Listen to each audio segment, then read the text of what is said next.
लोकसभा चुनाव के लिए उत्तर प्रदेश में भारतीय जनता पार्टी ने 51 सीटों पर उम्मीदवारों के नाम का ऐलान कर दिया, तो समाजवादी पार्टी ने भी अपने कोटे की 31 सीटों और आरएलडी ने अपनी 2 सीटों पर कैंडिडेट की घोषणा कर रखी है।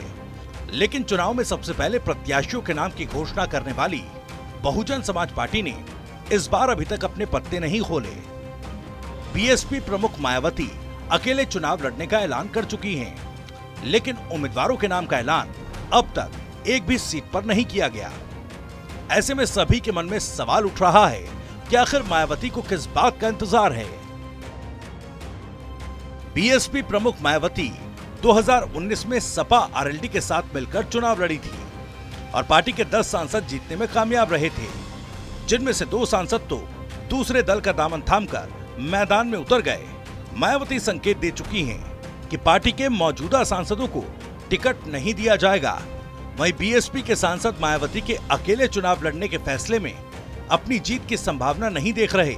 इसके लिए वो सुरक्षित ठिकाने की तलाश में हैं और जिसे मौका मिल रहा है वो हाथी से उतरता जा रहा है।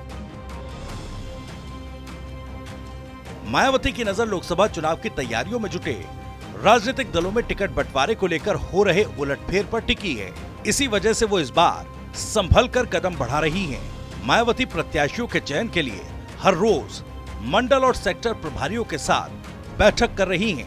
ऐसे में पार्टी उन दावेदारों को खास तवज्जो दे रही है जिन्हें बीते चुनावों में 2 लाख से ज्यादा वोट मिले थे। इसके अलावा जिन सीटों पर ऐसे प्रत्याशी नहीं मिल रहे, वहां वो पार्टी जोनल कोऑर्डिनेटर को ही टिकट देने की रणनीति अपना सकती है। बीएसपी सूत्रों की माने तो पार्टी के कोऑर्डिनेटर्स ने अपने अपने क्षेत्र के अधिकतर सीटों पर संभावित कैंडिडेट के नाम की लिस्ट मायावती को सौंप भी दी है। बीएसपी ने हर सीट पर 3-3 नाम चयन किए हैं, जिस पर पार्टी प्रमुख के साथ मंथन चल रहा है। बीएसपी ने इस बार रणनीति बनाई कि पार्टी सपा कांग्रेस गठबंधन और बीजेपी के उम्मीदवारों की लिस्ट आने के बाद ही अपने कैंडिडेट्स की सूची जारी करेगी। इस तरह मायावती की रणनीति विपक्षी दलों के कैंडिडेट के समीकरण देखकर ही अपना दांव चलने का प्लान बनाया है। बीएसपी के कोऑर्डिनेटर ने नाम न बताने की शर्त पर बताया कि यूपी में 80 में से 60 लोकसभा सीटों पर कैंडिडेट के नाम पर मायावती ने अपनी स्वीकृति भी दे दी है, जिसमें सीट के समीकरण के लिहाज से प्रत्याशी का चयन किया जा रहा है। उदाहरण के तौर पर अयोध्या लोकसभा सीट पर बीजेपी ने ठाकुर समुदाय को टिकट दिया और सपा ने दलित समुदाय का प्रत्याशी उतारा है। ऐसे में बीएसपी इस सीट पर किसी यादव या फिर निषाद समुदाय को टिकट देगी। इस तरह से अंबेडकर नगर सीट को लेकर भी बीएसपी ने अपनी रणनीति तैयार कर रखी है। सपा ने कुर्मी समुदाय से आने वाले लालजी वर्मा को टिकट दिया, तो बीजेपी ने ब्राह्मण समुदाय के रितेश पांडे को प्रत्याशी बनाया। ऐसे में बीएसपी इस सीट पर मुस्लिम प्रत्याशी उतार सकती है। बदायूं लोकसभा सीट पर भी बीजेपी ने अपने पत्ते नहीं खोले, लेकिन सपा ने शिवपाल यादव को प्रत्याशी बनाया। बीएसपी सीट पर किसी मुस्लिम को टिकट देने की प्लानिंग कर रखी है। मुजफ्फरनगर सीट पर सपा ने जाट समाज से आने वाले हरेंद्र मलिक को प्रत्याशी बनाया है, तो बीजेपी ने भी जाट समुदाय से आने वाले संजीव बालियान को टिकट दिया है।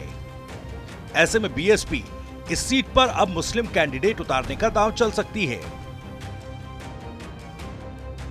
वहीं सहारनपुर, बिजनौर और मेरठ जैसी मुस्लिम बाहुल्य लोकसभा सीट पर बीएसपी मुस्लिम कैंडिडेट उतारने का प्लान बना रही है। गाजीपुर सीट से बीएसपी किसी यादव पर दांव खेलेगी, तो फर्रुखाबाद सीट से यादव और मुस्लिम दोनों फॉर्मूले पर विचार कर रही है।